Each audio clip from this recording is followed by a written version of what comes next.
mécanisme de surveillance et de vérification de cessez-le-feu signé à Doha le 14 octobre dernier.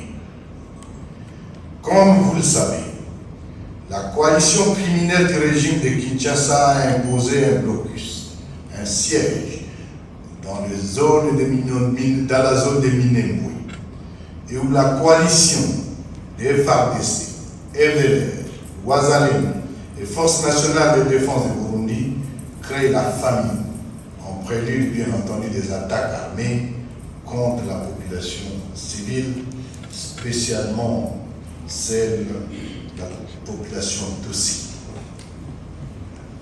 Toutes ces violations vont contre l'esprit et la lettre des différents engagements conclus à Doha.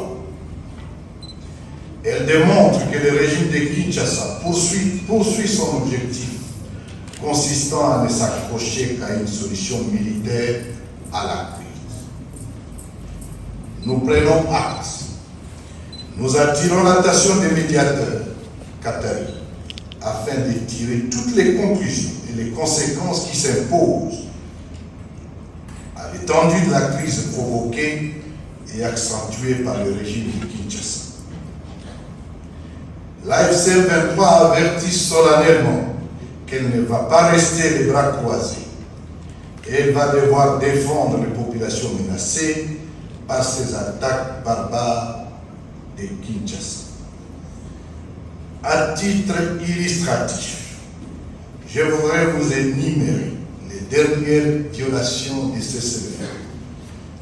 16-17 juillet 2025, déploiement des forces burundaises à Luvungi et Rubarika. 17 au 18 juillet, déploiement massif à Mumaz, Kiruma, Massan, Piné et Gifuru, en vue d'attaquer les zones densément peuplées des Kaololo.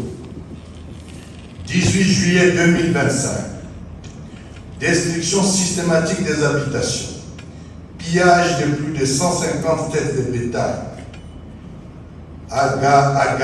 Agawara et plusieurs graves infligées au berger Kazere et Kabutu. Déploiement des forces coalisées à Suima, Mboko, Kabumbu et Mukwezi, relevant une stratégie d'encerclement contre Bijabo et les villages de Banyamulenge à Minembwe.